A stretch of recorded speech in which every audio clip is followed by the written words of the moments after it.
Entonces, en la mente del muchacho y en nuestra mente se ha venido formando una idea que lo realmente valioso es aquello que nos cuesta esfuerzo o que nos cuesta dinero. O sea, que si no cuesta, no vale. Y desafortunadamente, al tener ese concepto de que lo que no nos cuesta no vale, entonces no valoramos aquellas cosas que nos regalan. Desafortunadamente es así.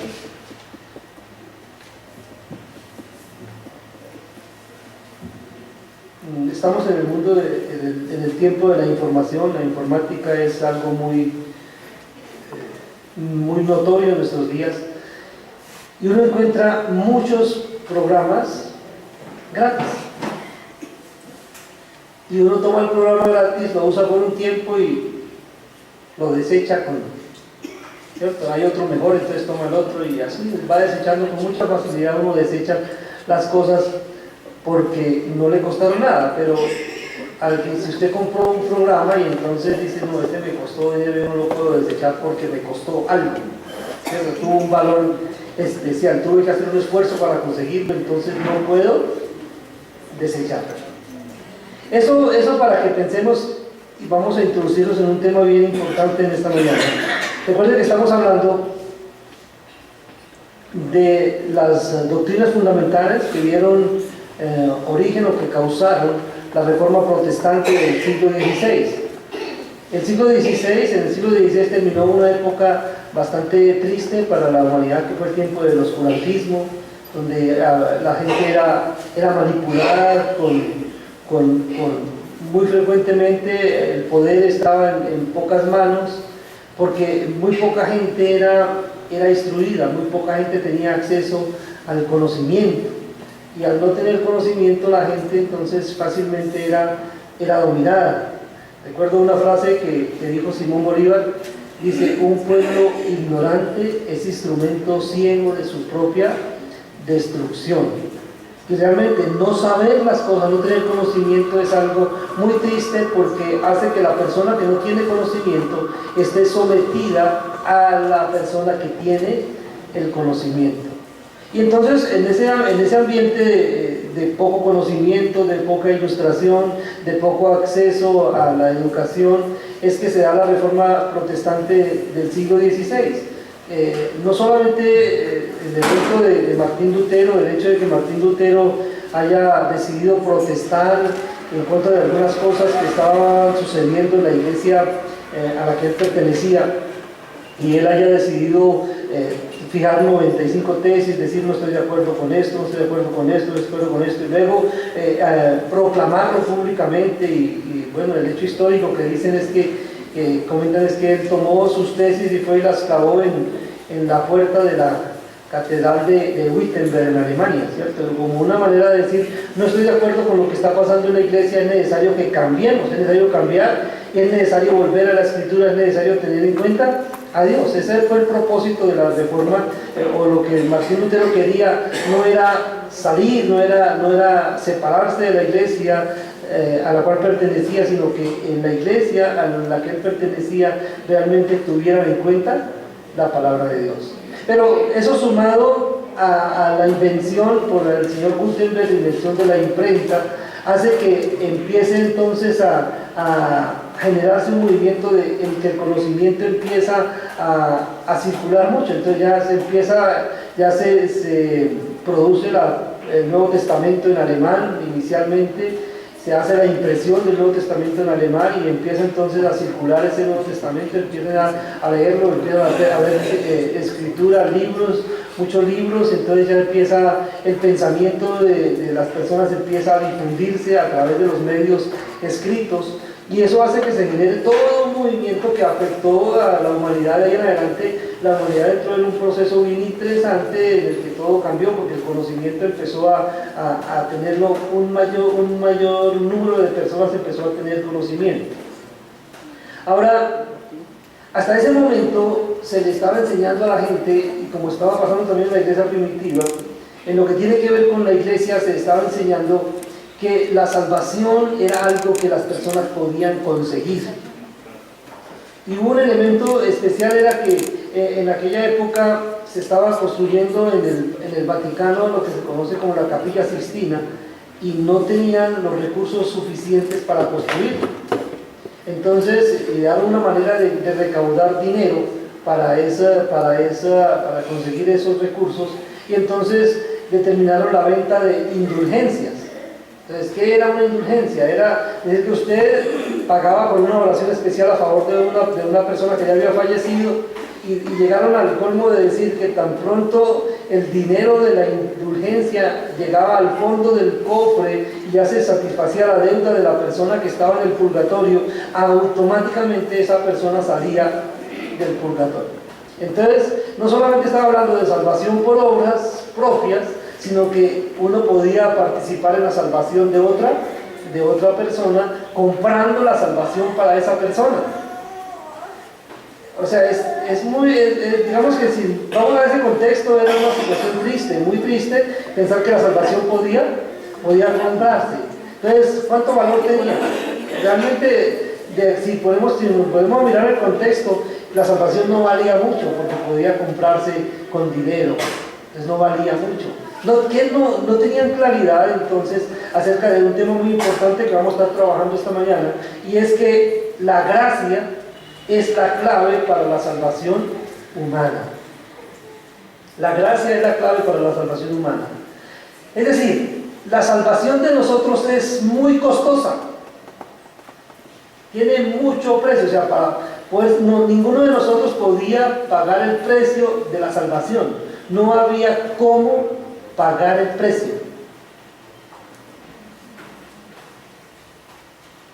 Por eso Dios entonces nos la dio gratis. No porque no tuviera valor, sino porque ninguno de nosotros podía pagar el precio de esa salvación. Y por eso Él decidió pagar el precio. ¿Sí? El hecho de que para nosotros sea la salvación gratuita no significa que no tenga un precio elevado, porque la salvación nuestra tuvo el precio más elevado, pues costó la sangre del Hijo de Dios. Entonces, dentro de esa perspectiva vamos a estar hablando entonces de la gracia como la clave para la salvación humana, porque la gracia tiene en cuenta la condición humana. La gracia aplica la obra de Dios a nuestro favor. La gracia es el método usado por Dios para darnos vida, y la gracia excluye la salvación por obras.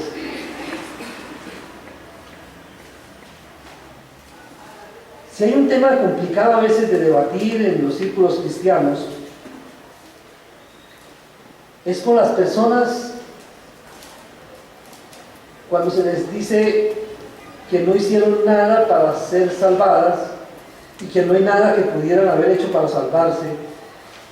A veces ese sentimiento, ese anhelo de querer o de valorar solamente lo que nos cuesta trabajo, lo aplicamos entonces a la salvación y decimos, de alguna manera, algo tiene que haber en mí por lo cual Dios ha querido salvarme, algo bueno. Incluso hay personas que plantean y dicen, no, lo que pasa es que Dios sabía que yo iba a responder bien a su palabra y por eso me escogió para salvarme. Cosas como esas se escuchan de las personas. ¿Por qué? Porque hay una resistencia a reconocer que no tengo ningún tipo de participación en mi salvación, sino que me ha sido dada como un regalo, un obsequio, algo que me ha sido dado que yo no merecía. Entonces, vamos a tratar de definir gracia. Si hablamos de gracia, especialmente esta gracia de Dios hacia nosotros, la gracia es la bondad de alguien, es alguien superior inclinándose para favorecer a alguien inferior. Eso es la gracia. La gracia siempre es descendente, de arriba hacia abajo. La gracia viene de Dios. Dios me da lo que yo no merezco. Dios me da lo que yo no merezco.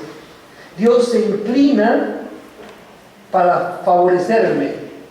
O sea, Dios baja a mi nivel para bendecirme, para favorecerme de muchas maneras. Eso es gracia.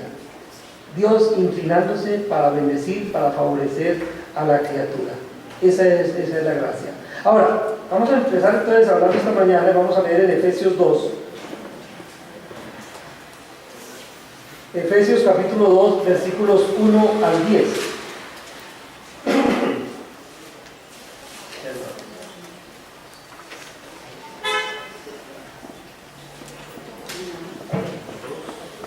Efesios 2, 1 al 10. Les voy a pedir que me disculpen, hoy está mi garganta un poco afectada, entonces disculpen la carraspera. Efesios 2, versículos 1 al 10. Dice la bendita palabra del Señor: y Él os dio vida a vosotros cuando estabais muertos en vuestros delitos y pecados, en los cuales anduvisteis en otro tiempo, siguiendo la corriente de este mundo, conforme al príncipe de la potestad del aire, el espíritu que ahora opera en los hijos de desobediencia, entre los cuales también todos nosotros vivimos en otro tiempo en los deseos de nuestra carne, haciendo la voluntad de la carne y de los pensamientos, y éramos por naturaleza hijos de ira, lo mismo que los demás. Pero Dios, que es rico en misericordia, por su gran amor con que nos amó, aun estando nosotros muertos en pecados, nos dio vida juntamente con Cristo. Por gracia sois salvos. Y juntamente con Él nos resucitó, y asimismo nos hizo sentar en los lugares celestiales con Cristo Jesús, para mostrar en los siglos venideros las abundantes riquezas de su gracia, en su bondad para con nosotros en Cristo Jesús. Porque por gracia sois salvos, por medio de la fe, y esto no de vosotros, pues es don de Dios, no por obras, para que nadie se gloríe. Porque somos hechura suya, creados en Cristo Jesús para buenas obras, las cuales Dios preparó de antemano para que anduviésemos en ellas. Entonces, ¿qué debemos decir? Que la gracia tiene en cuenta la condición humana. Lo primero que observamos en este texto es cómo estábamos. Muertos. Estábamos muertos en delitos y pecados. Y la pregunta pertinente sería: ¿qué puede hacer un muerto? Absolutamente nada. Uno puede observar a veces en los velorios, pasan cosas curiosas. Bueno, ahora no son tan curiosos los velorios como antes, eran más folclóricos los velorios.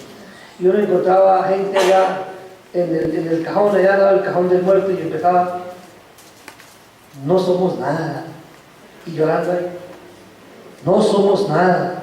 Y yo: no somos nada. Llega alguien y le pregunta: bueno, pero ¿qué, usted qué era del muerto? No lo conocía. ¿Usted qué era del muerto? Y él no escucha que no somos nada. Eso como para introducir qué es lo que digo. O sea, ¿qué podía hacer el muerto? El muerto no podía levantarse y decir que ese no era pariente suyo, que era uno que se estaba aprovechando de ese tiempo del velorio para ir y tomar tinto gratis y tomar también aguardiente gratis, porque los velorios eran con aguardiente, con tinto, con comida. Entonces muchos sabían que iban de velorio en velorio para ir al famoso goterero, ¿cierto? Entonces se aprovechaban y fingían el llanto para participar de ese momento. Algunos de los que están acá, que son niños, no saben de eso porque nunca vieron ese escenario. Yo creo que los que ya pasamos de la mitad del siglo sabemos de qué nos estamos refiriendo. Pero ¿el muerto qué hacía? Nada. Y a veces llegaba y encontraba uno personas allá en el cajón y reclamándole al muerto: mira, que tú hiciste, y uno veía esos espectáculos a veces cuando llegaba el cajón a la casa y el muerto ahí, estaba la esposa y llegaba la que había sido la amante por mucho tiempo de ese hombre y ella no sabía, y entonces cuando se enteró en ese momento que él se murió, iba a reclamarle al muerto. Y el muerto, ¿qué podía hacer? No, y ella llegaba y le insultaba al muerto, e incluso le golpeaba al muerto, y el muerto, nada, no podía hacer nada. ¿Por qué? Porque está muerto. O sea, un muerto no puede hacer nada. Ahora, usted y yo, ¿cómo estábamos espiritualmente? Muertos. Ahora, si estábamos muertos, ¿había algo que pudiéramos hacer para salvarnos de esa condición? No podíamos hacer nada. O sea, alguien que diga que hizo algo para salvarse, está diciendo que los muertos pueden hacer cosas, ¿no? Los muertos no pueden hacer absolutamente nada. Y nosotros estábamos muertos en nuestros delitos y pecados. Esa era nuestra condición. Triste, lamentable. No podíamos hacer nada por nosotros mismos. Entonces, por eso no hay nadie que pueda hacer algo para salvarse. Y es un problema que a veces es muy sutil, porque hay personas, aún en las iglesias, pensando que han hecho algo para salvarse. ¿A qué me refiero? A ver, yo no sé cuántos de ustedes han sido testigos, oportunidades en que el predicador llega y está en la enseñanza y llega el predicador y pregunta, bueno, ¿hay alguien que entendió el mensaje del Evangelio en esta mañana? Y entonces llega y pregunta y mira a todos, y si hay alguien que entendió el mensaje del Evangelio, que levante su mano. ¿Sí han visto eso? Y entonces la persona que acabó de entender el mensaje levanta la mano. Y ahora el predicador dice, bueno, ya que entendiste el mensaje, yo quiero invitarte a que vengas acá porque yo quiero orar por ti. Muy frecuentemente hacemos eso, ¿cierto? Y la persona venía frente al altar, y estando en el altar, entonces le decía, quiero guiarte en una oración, que se conoce como la oración de fe, ¿cierto? Entonces le decíamos, repita conmigo. Y entonces diga, yo, fulanito de tal, reconozco que soy pecador, que merezco la muerte, pero que Dios entregó a su Hijo para que muriera por mis pecados, y ahora decido aceptarlo como mi Señor y Salvador. Listo, hizo la oración, y le decimos a los hermanos que están ahí reunidos un aplauso, y recibamos al hermano fulano de tal. ¿Sí? ¿Vimos eso muchas veces? ¿Qué sucedía? Había personas que no habían entendido el mensaje de salvación, pero que pensaban que de pronto hacer esa oración los salvaba. Y entonces venían acá al altar, hacían la oración y ahora decían, ya soy salvo. Y seguían viviendo de la misma manera que siempre. No había ningún tipo de cambios en sus vidas. Y la iglesia preguntándole, pero ¿qué pasaría con fulano de tal si él hizo oración de fe? ¿Y por qué pasa eso? ¿Por qué ahora no está en la iglesia? ¿Por qué no se congrega? No, es que realmente esa persona nunca fue salva. Esa persona pensó que la oración lo salvaba. Y la oración no salva a nadie. O sea, no estoy diciendo que uno no deba decirle al Señor eso, no estoy diciendo que uno no deba reconocer delante de Dios que es un pecador, que merece la muerte, y decirle al Señor que acepta el sacrificio de su amado Hijo por nosotros, y que uno acepta que Él gobierne su vida. Uno tiene que decirle eso al Señor, expresarle eso al Señor y pedir que Él dirija nuestra vida, que tome el control de nuestras vidas. Eso debemos hacerlo, pero de manera consciente y no de manera mecánica, y no para obtener algo, sino porque ya algo ha pasado en mi vida. Realmente ahora tengo vida, y porque tengo vida ahora puedo hacer una oración. Entonces lo voy a colocar al contrario. Entonces la persona no tiene vida por hacer la oración, sino que por tener vida puede orar al Señor y decirle esas cosas. ¿Sí? Entonces eso vamos a tratar de ponerlo en orden. Entonces, estaba muerto, no podía hacer nada. Pero ¿qué dice entonces? Que Dios nos dio vida.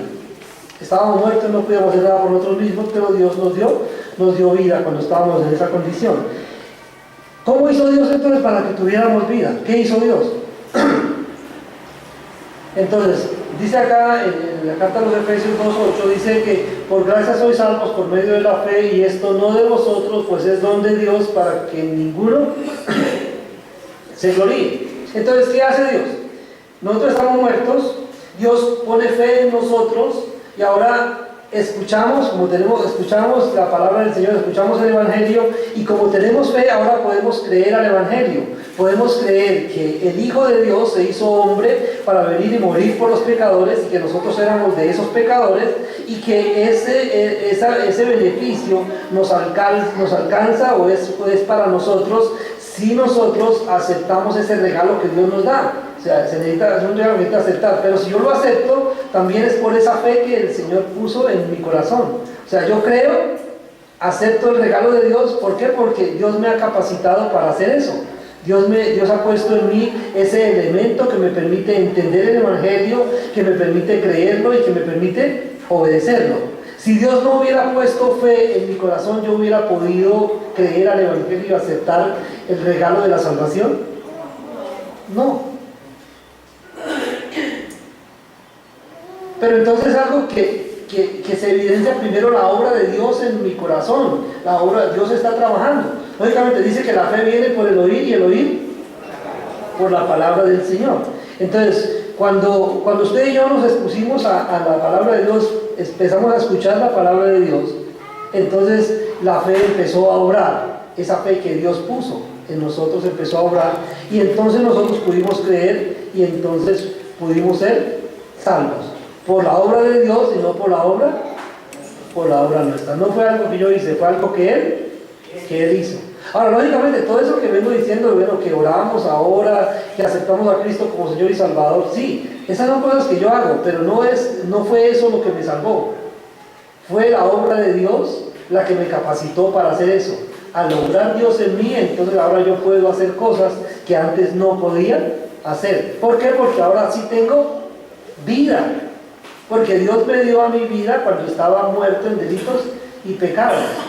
Y Él puso vida en mí para que yo pudiera reaccionar ahora a Él y pudiera aceptar lo que Él me estaba dando como un regalo. Pero ¿qué más dice Pablo cuando le escribe a los Efesios? No solamente estábamos muertos en delitos y pecados, sino que seguíamos la corriente del mundo. ¿Qué significa seguir la corriente del mundo? Significa que hacíamos todo lo que el sistema proponía que hiciéramos. Esa palabra mundo ahí, la palabra cosmos, es la palabra sistema, es el gobierno. ¿Quién tiene el gobierno en el mundo en la actualidad? ¿Quién gobierna el mundo? Satanás. El príncipe de este siglo, ¿cierto? Es Satanás quien tiene el gobierno. Todos los sistemas del mundo entonces están bajo la acción de Satanás. Y Satanás se opone al trabajo de Dios. Y nosotros le seguíamos la corriente. ¿Qué significa seguir la corriente entonces? Ir con Él, ¿cierto? Ir en la misma dirección que Él va. Y por eso dice que entonces nosotros hacíamos, era la voluntad de la carne y de los pensamientos. O sea, siguiendo la corriente del mundo, hacíamos lo que nuestra carne nos pedía y lo que nuestros pensamientos nos pedían. Entonces, buscábamos la satisfacción de nuestros deseos personales. Entonces, ¿qué buscábamos? ¿Qué es lo que el mundo ofrece? Satisfacción de deseos personales, ¿cierto? Entonces puede ser comida, bebida, posición, posesiones, bueno, diferentes tipos de cosas que hacen que la carne se sienta contenta, que se sienta bien. Entonces, ¿qué era lo que nosotros hacíamos? Procurábamos hacer todo aquello que nos hacía sentir bien. Claro que eso fue un pensamiento griego. Ellos buscaban la felicidad a través de la satisfacción de sus deseos. Ese fue un sistema filosófico que decía que el hombre era feliz cuando lograba que todos sus deseos fueran satisfechos. Entonces, y nosotros caímos en esa corriente del mundo y que pensábamos que la felicidad estaba entonces en tener cosas o en disfrutar de cosas que el mundo ofrecía. Pero esa era la corriente del mundo y al seguir esa corriente del mundo entonces éramos enemigos de Dios, hacíamos la voluntad de la carne y de los pensamientos y éramos por naturaleza, dice acá el apóstol Pablo en el versículo 3, dice que éramos por naturaleza hijos de ira, lo mismo que los demás. Es decir, nosotros no estábamos mejor que ellos, estábamos en las mismas condiciones. Entonces usted y yo no podemos decir que somos mejor que los que están allá afuera, ¿sí? Porque a veces nosotros también obramos de manera como arrogante, ¿cierto? Y a veces nos sentimos como mejores personas que los que están afuera. Nosotros no somos mejores personas que los que están afuera. Hemos recibido más beneficios que los que están afuera, sí, pero no somos mejores que ellos. La diferencia entre ellos y nosotros es lo que nosotros hemos recibido. Si nosotros no hubiéramos recibido del Señor la fe y no hubiéramos recibido el regalo de la salvación, estaríamos igual que ellos allá, siguiendo la corriente del mundo, porque ahí estábamos. Nosotros estábamos muertos en delitos y pecados, siguiendo la corriente del mundo, haciendo la voluntad de la carne y de los pensamientos, y éramos por naturaleza hijos de ira, lo mismo que los demás. Entonces no había ninguna diferencia entre nosotros y ellos. La diferencia, ¿quién la marca? ¿Quién marca la diferencia? Dios. Dios marca la diferencia. ¿De qué manera marca la diferencia? Haciendo por nosotros algo que nosotros no merecíamos. Haciendo por nosotros algo que nosotros no merecíamos. Por eso una definición corta de gracia es regalo inmerecido. Nosotros damos regalos. ¿Les gusta dar regalos? ¿Cuándo damos regalos? Normalmente. Que cumplió años, entonces porque está poniendo viejito el personaje, le damos un regalo para que se consuele. ¿No? No somos tan egoístas. Damos regalos a veces como para demostrarle a una persona que la amamos, entonces le damos un regalo, le damos un obsequio, ¿cierto? Es lo que nosotros hacemos. Pero resulta que Dios, sin tener en cuenta cómo éramos nosotros, Él decidió darnos un regalo. Cuando usted da regalos, normalmente usted mira a la persona. A veces le da un regalo porque la persona lo ve, esta persona como que todos los domingos lo veo con el mismo pantalón, con la misma camisa, de repente que no tiene más, voy a regalarle uno para que, ¿cierto? Entonces ese regalo está motivado por la necesidad del otro, ¿cierto? Otra circunstancia, es que a mi hijo, a mi hija le ha ido muy bien en el colegio, ese merece que le dé un estímulo, voy a darle un regalo para estimularlo, para que siga siendo un buen estudiante, ¿cierto? Entonces le voy a dar un regalo que se merece. Entonces, un regalo al otro se le dio el regalo porque lo necesitaba, a este le dio el regalo porque lo merecía, ¿cierto? Y a veces, el hijo le da el regalo a la mamá ¿cuándo? El día de la madre, porque se acuerda que tiene mamá el día de la madre, entonces así nos pasa eso, ¿cierto? Entonces, de lo contrario, no hay regalo para la madre, entonces solamente el día de la madre. Entonces, ¿por qué? Porque se acordó que había una mamá. Pero resulta que ahí implica méritos, algún tipo de mérito, algo hizo la persona o algo tiene la persona, por lo cual va a recibir un regalo. Pero el regalo de Dios es totalmente inmerecido. Al contrario, si algo merecíamos nosotros, ¿qué era? Ser castigados. Merecíamos la muerte. Y ahí Dios utilizó otra de sus perfecciones, que es la misericordia, para no darnos el pago que merecía nuestro pecado. Entonces, nos ha dado Dios. Entonces vamos a ver que la gracia aplica la obra de Dios a nuestro favor. La gracia aplica la obra de Dios a nuestro favor. ¿De qué manera? Miren lo que dice el versículo 5. Dice que Él nos dio vida a nosotros, aún estando nosotros muertos en pecados, nos dio vida juntamente con Cristo. Entonces, ¿cuál es la obra de Dios a nuestro favor? Nos dio vida, algo que nosotros no teníamos. ¿Porque lo merecíamos? ¿Merecíamos que nos diera vida? No merecíamos que nos diera muerte, porque la paga del pecado es muerte. Pero Él, sin que nosotros lo mereciéramos, nos dio vida. Pero dice que eso lo hizo con Cristo, ¿cierto? Dice ahí, nos dio vida juntamente con Cristo. Es decir, que nuestra vida, ¿en quién está? En Cristo. Es nuestra vida, tenemos vida en Cristo. Por eso estamos aquí como iglesia. ¿Qué es la iglesia? El cuerpo de Cristo. Estamos en Él, y por estar en Él entonces disfrutamos de la vida de Él. Es su vida la que nosotros tenemos, disfrutamos. Entonces juntamente con Cristo tenemos vida, que fue la vida que Dios nos dio, la vida de su propio Hijo. Entonces tenemos vida con Cristo, nos dio vida. Y dice que también nos resucitó. Estábamos muertos, fuimos traídos nuevamente a la vida. Y dice que nos resucitó, dice, juntamente con Él nos resucitó y asimismo nos hizo sentar en los lugares celestiales con Cristo.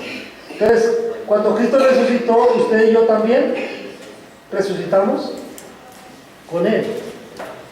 Entonces nuestra resurrección está en Cristo. Nuevamente volvemos a la posición. Nos resucitó en Cristo y nos hizo sentar en los lugares celestiales en Cristo. Todo esto es en Cristo. Entonces, ¿por qué cuando nosotros hablamos de la salvación decimos que solo en Cristo hay salvación?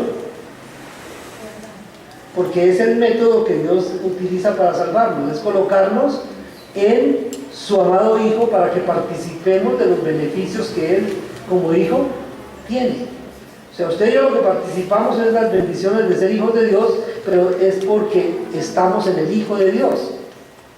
¿Sí? Nuestra posición. Entonces recordamos lo que dice Pablo, dice, por cuanto en Adán todos mueren, en Cristo todos son vivificados. Nuestra vida está en Cristo. Resucitamos con Cristo y fuimos sentados en los lugares celestiales también con Cristo. Es nuestra posición en Cristo la que nos hace disfrutar de estos beneficios. Entonces, pero esto fue gracias a ¿qué? A que Dios quiso inclinarse para beneficiarnos. ¿Sí? Entonces, fue la gracia de Dios la que nos hizo disfrutar de estos beneficios. Si hubiera sido por méritos, ¿tendríamos algo de eso? ¿Hay alguien acá que pueda levantar su mano y decir, no, yo sí merecía la salvación? ¿Sí? ¿Alguno puede decir eso? No merecíamos nada. Si puedo levantarme y decir, Señor, sí, yo merecía la muerte. Eso sí puedo decir. Pero Él me dio lo que yo no merecía. Entonces, la gracia es la que obra para que la obra de Dios sea aplicada en nuestras vidas. Entonces se hace a través de la gracia. Entonces aplica la obra de Dios a nuestro favor. Pero debemos decir también, sigue diciendo Efesios, que la gracia es el método usado por Dios para darnos vida.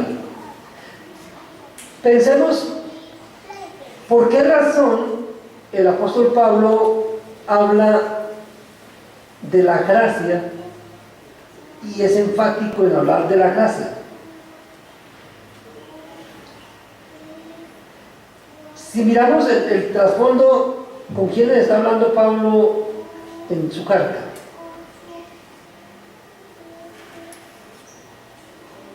Está hablándole a un grupo de personas entre las cuales hay judíos y hay gentiles que son creyentes. Pero resulta que en este momento de la historia hay un conflicto, porque resulta que hubo un grupo de judíos que dijeron que habían aceptado a Cristo como su Señor y como su Salvador, que dijeron aceptarlo como el que les daba vida, pero que dijeron que no era suficiente con lo que Cristo había hecho, sino que además tenía que hacerse otro tipo de cosas, que tenía que guardarse el día de reposo, que tenía que evitarse ciertos alimentos, que no se podía comer de algunos alimentos, que no se podían hacer algunas cosas. Y ese grupo se fue conocido en la iglesia del primer siglo como los judaizantes. O sea, que querían que los creyentes vivieran teniendo en cuenta la ley a la que los judíos estaban o habían estado sometidos. Entonces, por eso el énfasis que Pablo está haciendo acá en el método de Dios al salvar al hombre, entonces es contrastar que la salvación no es por lo que el hombre haga, sino por lo que Dios hizo.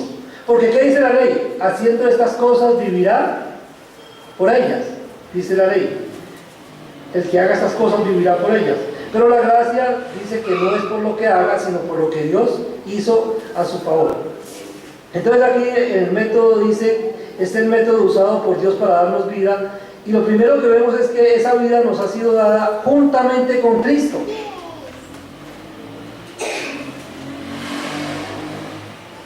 ¿Los judíos aceptaron a Cristo? ¿Qué dijeron los judíos? ¿Qué dice la palabra? A los suyos vino, pero los suyos no lo recibieron. Entonces la salvación es juntamente con Cristo. Si el método de Dios es a través de su Hijo Jesucristo, dice que en ningún otro hay salvación, porque no hay otro nombre bajo el cielo dado a los hombres en que podamos ser salvos. Entonces, que es un tema que vamos a desarrollar más adelante también, que es que la salvación es solo por el Señor Jesucristo. Hoy estamos viendo que la salvación es solo por gracia, ¿cierto? La semana entrante vamos a ver que la salvación es solo por fe. Entonces, es el canal a través del cual nos llega la gracia. Pero, ¿la fe en quién? Entonces, la fe en el Señor Jesucristo, es creer en Él. El que en Él cree no ha sido condenado, pero el que no cree en Él ya ha sido condenado por cuanto no ha creído en el unigénito Hijo de Dios. Entonces, creer en Él. Entonces esa salvación es juntamente con Cristo. Pero ¿para qué efectúa Dios esa salvación? De acuerdo con el versículo 7, dice que para mostrar en los siglos venideros las abundantes riquezas de su gracia. Volvemos aquí al propósito de Dios. Cuando Dios hace las cosas, las hace pensando en ¿quién? En Él mismo, ¿cierto? Todo lo que Él hace lo hace pensando en Él mismo. Ahora, cuando Él nos salva, ¿en qué está pensando? En mostrarse Él. ¿Qué dice ahí? Mostrar en los siglos venideros las abundantes riquezas de su gracia. Entonces, ¿para qué nos salvó? Para mostrar que Él es un Dios de gracia. Él se muestra las riquezas de su gracia salvándonos a nosotros. Y en todo el mundo todos podemos conocer que Él es un Dios de gracia, por lo que Él ha hecho al usar su gracia para salvarnos. Y esa gracia nos ha sido, dentro del método, ¿cómo aplica Dios esa gracia a nosotros? Entonces, Él usa un recurso que nosotros no teníamos, que ya lo mencioné, que fue la fe. Entonces ya leímos ahí en Efesios 8, por gracia sois salvos por medio de la fe. Y esto no de vosotros, pues es don de Dios. ¿Qué es lo que no es de nosotros? La fe. ¿Alguno de nosotros tenía fe antes de que yo la pusiera? En nosotros no teníamos. ¿Hay alguien, o sea, la fe es algo propio de los seres humanos? No. Ningún ser humano por naturaleza tiene fe. O sea, lógicamente hay que diferenciar. Hay dos tipos de fe. La fe común y la fe salvífica. Esta que estoy diciendo que no tenemos los seres humanos es la fe común, la fe salvífica. La fe común es aquella que usamos para movernos. Por ejemplo, yo tengo fe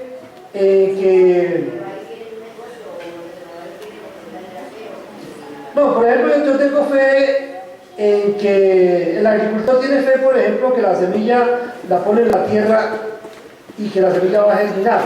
Eso es fe común. O sea, él espera que eso suceda porque es lo que ha venido sucediendo por mucho tiempo. Entonces, tiene esa confianza. Entonces, ¿por qué coloca la semilla en la tierra? Porque tiene fe en que esa semilla va a germinar. Pero esa fe no es la que nos lleva a la salvación. La fe que nos lleva a la salvación es aquella que nos capacita para creerle a Dios. Es aquella que nos capacita para creer que todo lo que Dios dice es verdad, para aceptar lo que Él manda, para obedecer lo que Él manda y para creer que Él es suficiente para hacer todo aquello que Él ha dicho que hará. Esa es la fe de la que estamos hablando aquí. Y ese fue el regalo que Dios nos dio, la fe salvífica. No teníamos esa fe. Antes, cuando estábamos muertos en delitos y pecados, cuando andábamos en la voluntad de la carne y de los pensamientos, cuando seguíamos la corriente del mundo, cuando éramos hijos de ira, no teníamos esa fe. Pero cuando Dios nos da ese regalo, todo cambia para nosotros.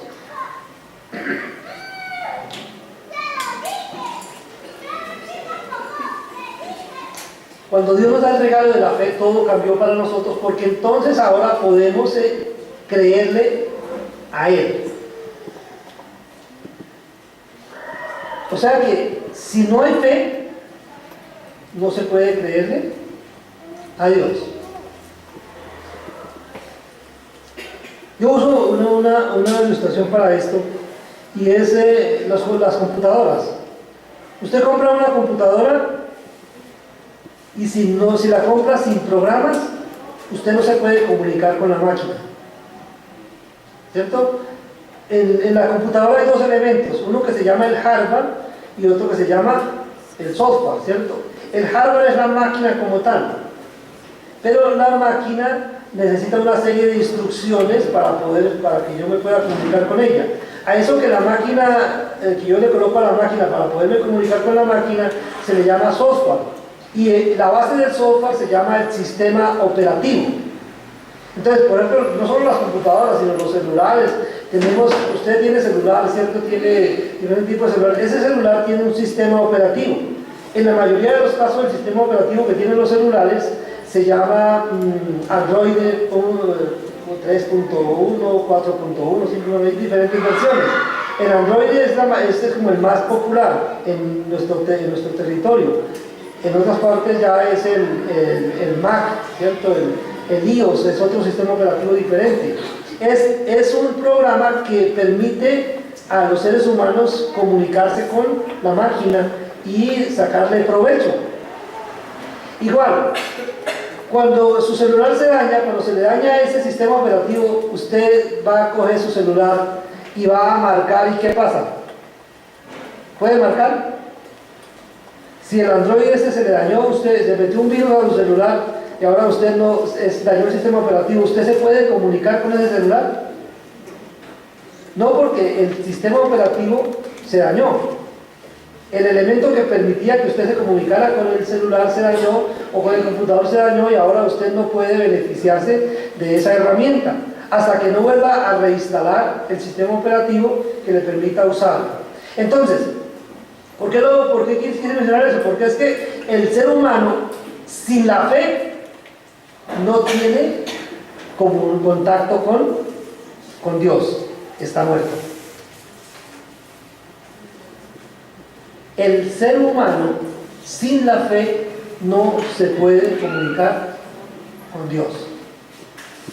Por eso, nosotros empezamos a comunicarnos con Dios cuando Él puso fe en nuestro corazón. Él puso la fe y ahora escuchamos la palabra y entendemos. Pero ¿qué sucede con el hombre natural, el que no tiene fe? Dice que la palabra de Dios para él es locura y no la puede entender porque se debe discernir espiritualmente, y él no tiene una capacidad espiritual que le permita entender la palabra de Dios porque Dios no ha puesto fe en su corazón. Usted y yo pudimos entender la palabra de Dios y pudimos creerla porque Dios puso fe en nuestro corazón, y entonces por eso podemos creer lo que Él dice. Entonces la gracia llegó a nosotros a través de la fe, que fue un regalo que Dios nos dio. Entonces dos regalos hay, ¿cierto? La gracia que nos da la salvación y la fe que nos permite recibir la gracia. Un regalo para recibir otro regalo. Interesante el método de Dios. Y luego contrasta, dice acá el apóstol Pablo, dice, no por obras. ¿Y cuál es la razón que Pablo enfatice que no es por obras? ¿Qué dice ahí? Para que nadie se gloríe. Porque nosotros somos dados ¿a qué? A sacar pecho, ¿cierto? Somos dados a decirles que yo sí puedo. ¿Y qué sucede con el que se enorgullece? Es humillado, ¿cierto? ¿Qué le pasó a nuestra selección Colombia? ¿Duele? ¿Duele ese tema? ¿Qué pasó? En 2 minutos, un equipo que no tenía las condiciones para ganarle, le ganó. ¿Por qué? Tal vez hubo algo de orgullo. Ellos pensaban que merecían ganar por lo que ellos eran, los mejores jugadores, tal vez los que les pagan mejor, tal vez los más valorados, y tal vez por eso ya ellos merecían ganar, pero ahorita que no ganaron por eso. Entonces, la salvación podemos pensar en la situación, no, somos dados a eso, a creer que merecemos y querer merecer las cosas. Entonces nosotros no merecemos nada No podemos hacer nada para merecer ninguna de las cosas que nosotros hagamos, ninguna obra que nosotros hagamos nos va a hacer merecedores de la salvación. Para que no nos enorgullezcamos, como le pasa a muchos, que se soplan y después entonces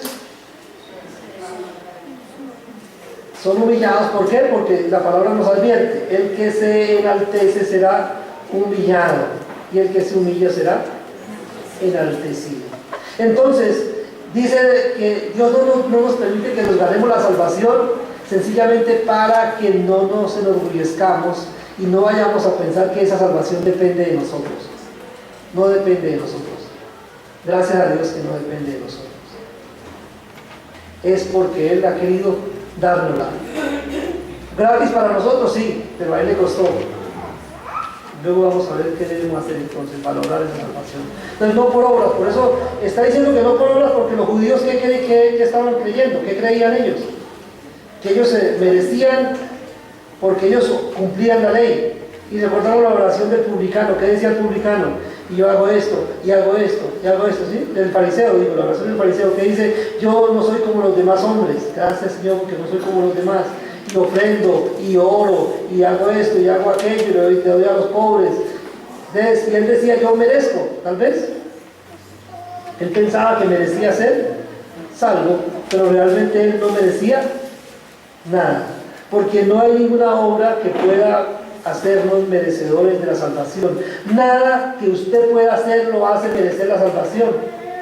Así se sacrifique usted, se dé duro, se latigue, coja todo lo que tiene, lo venda y se lo reparta a los pobres, o vaya caminando de rodillas y le dé una vuelta a todo Colombia, o todo lo que usted quiera hacer. Nada de lo que usted haga le va a dar la salvación, porque la salvación no se puede obtener por obras. No se puede por obras. Pero el hecho de que no se pueda conseguir por obras no significa que las obras no tengan alguna función en los salvos. Porque si bien es cierto que no somos salvos por obras, sí somos salvos para obras. ¿Sí? Es lo que dice el apóstol Pablo aquí. Dice: porque somos hechura suya, creados en Cristo Jesús para buenas obras, las cuales Dios preparó de antemano para que anduviéramos en ellas. Es decir, Dios nos salva, nos da la salvación de manera gratuita, y esa salvación nos capacita ahora para que hagamos buenas obras. Entonces, usted hace buenas obras porque es salvo, no es salvo por hacer buenas obras. ¿Sí lo tiene claro? Debe tener ese claro en su mente. Usted es salvo para hacer buenas obras y no hace buenas obras para ser salvo. Entonces, las buenas obras tienen su lugar en la vida del cristiano, pero vienen después de que éste tiene vida. O sea, después de que el Señor lo rescata, que le da vida, ahora Él puede hacer buenas obras. Todas las buenas obras que usted y yo hacemos, las hacemos porque hemos sido salvados. Si no, no podríamos hacerlas. Si usted puede amar a alguien, es porque Dios lo salvó y puso amor en su corazón. Si no, usted no podría amar. Si usted puede perdonar, es porque Dios puso ese perdón en su corazón. Dios está hablando en su corazón y lo lleva a perdonar. De lo contrario, usted no podría perdonar. Entonces, usted lo que está haciendo es responder a la obra de Dios en su vida. Usted responde a la obra de Dios en su vida, pero usted puede responder porque Dios le dio vida. Usted tiene vida y por eso responde a la obra de Dios. Lógicamente, ahora es mi responsabilidad, ¿cuál es? Hacer esas buenas obras. Como cristiano soy responsable de hacer esas obras que Dios preparó de antemano para que nosotros anduviéramos en ellas. Pero Señor, ¿qué quieres que yo haga? Está bien la pregunta. Ahora puedo hacer porque ahora tengo vida. Y entonces tengo que usar esa vida para hacer lo que Dios quiere que yo haga. Terminamos esta mañana hablando entonces de que la gracia, como la clave para la salvación humana, excluye la salvación por obras. O sea, no se pueden mezclar esas dos. Son mutuamente excluyentes. Si es por obras, ya no es por gracia. Si es por gracia, ya no es por obras. Vamos a mirar entonces en Romanos capítulo 4.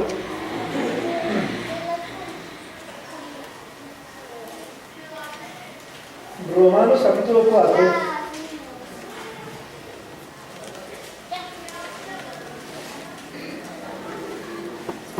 Del 1 al 5.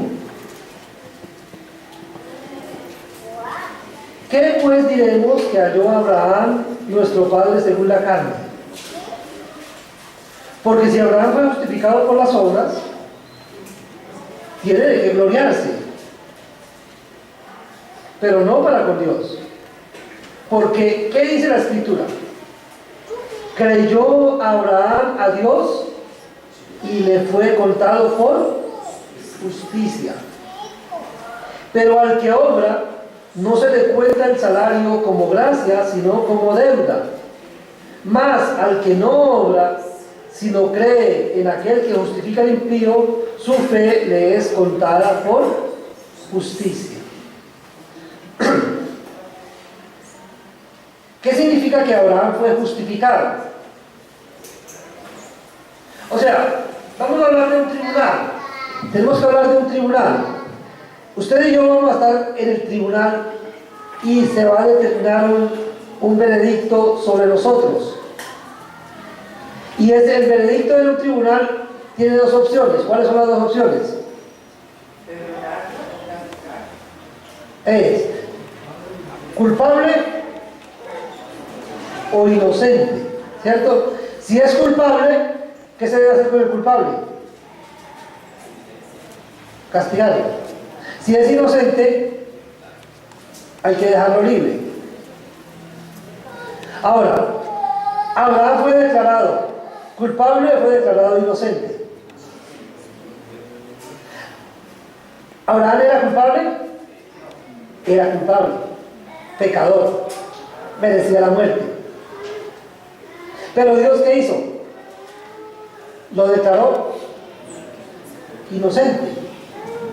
Entonces, cuando se presentan las pruebas que están determinando que Abraham es culpable. Pero hay un elemento que es colocado aquí que hace que Abraham sea declarado justo. ¿Cuál es el elemento? Dice que su fe le fue contada por justicia, contada por. Es decir, como Abraham le creyó a Dios, ese hecho de haberle creído a Dios le fue tenido en cuenta como si Abraham hubiera sido un hombre justo, si no fuera inocente. ¿Sí lo entendemos? O sea, no era inocente, pero por haberle creído a Dios fue tomado como un hombre inocente. Y el veredicto entonces fue justo. Es un hombre justo. Pero no fueron sus obras las que hicieron que fuera declarado justo. Fue su fe. Y esa fe no era de él. Porque ya vimos que la fe es algo que Dios da a quien Él quiere. Entonces Abraham fue declarado justo por la fe y no por sus obras. ¿Correcto? ¿Entendemos? Entonces Abraham no fue justificado por las obras. Abraham fue justificado por su fe. ¿Por qué? Porque es que las obras, ¿qué implican? Las obras implican un salario. Si usted hace algo, bueno, usted va a la finca de alguien o va a la casa de alguien y le hace un trabajo, ¿qué espera recibir por ese trabajo? Salario. Que le paguen por su trabajo, ¿cierto? Entonces, si usted obra, lo lógico es que usted espere que le den algo por su obra. Si usted hace un trabajo, lo lógico es que espere que su trabajo le sea recompensado, recibir un pago por su trabajo.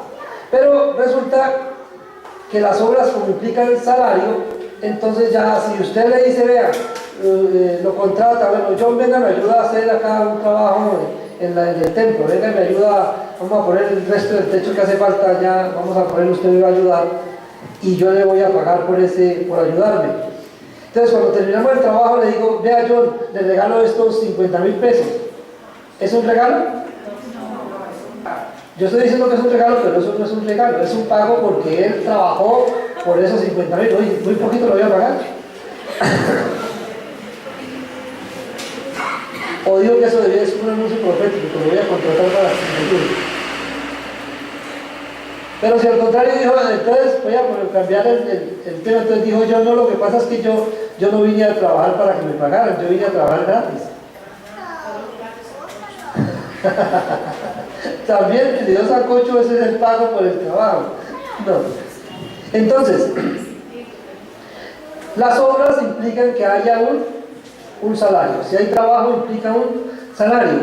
Por eso la gracia, si es un regalo, entonces no tiene que haber de por medio un trabajo.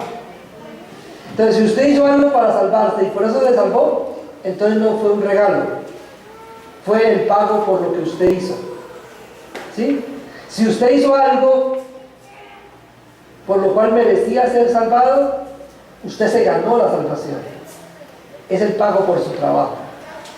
Pero si usted no hizo nada para salvarse, sino que solamente creyó que Dios le estaba dando un regalo y lo recibió, entonces usted sencillamente aceptó un regalo, ¿cierto?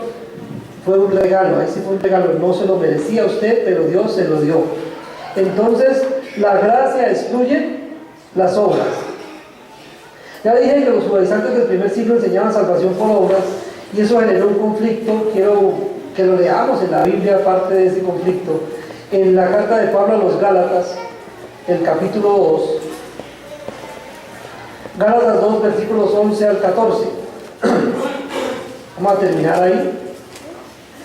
Dice: pero cuando Pedro vino a Antioquía, le resistí cara a cara, porque era de condenar.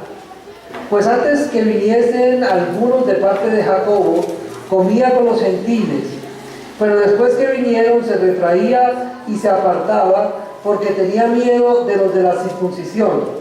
Y en su simulación participaban también los otros judíos, de tal manera que aún Bernabé fue también arrastrado por la hipocresía de ellos. Pero cuando vi que no andaban correctamente conforme a la verdad del Evangelio, dije a Pedro delante de todos: si tú, siendo judío, vives como los gentiles y no como judío, ¿por qué obligan a los gentiles a judaizar? Nosotros, judíos de nacimiento y no pecadores de entre los gentiles, sabiendo que el hombre no es justificado por las obras de la ley, sino por la fe de Jesucristo, nosotros también hemos creído en Jesucristo para ser justificados por la fe de Cristo y no por las obras de la ley, por cuanto por las obras de la ley nadie será justificado. Y si buscando ser justificados en Cristo, también nosotros somos hallados pecadores, ¿es por eso Cristo ministro de pecado? En ninguna manera. Porque si las cosas que destruí, las mismas vuelvo a edificar, transgresor me hago. Porque yo por la ley soy muerto para la ley, a fin de vivir para Dios.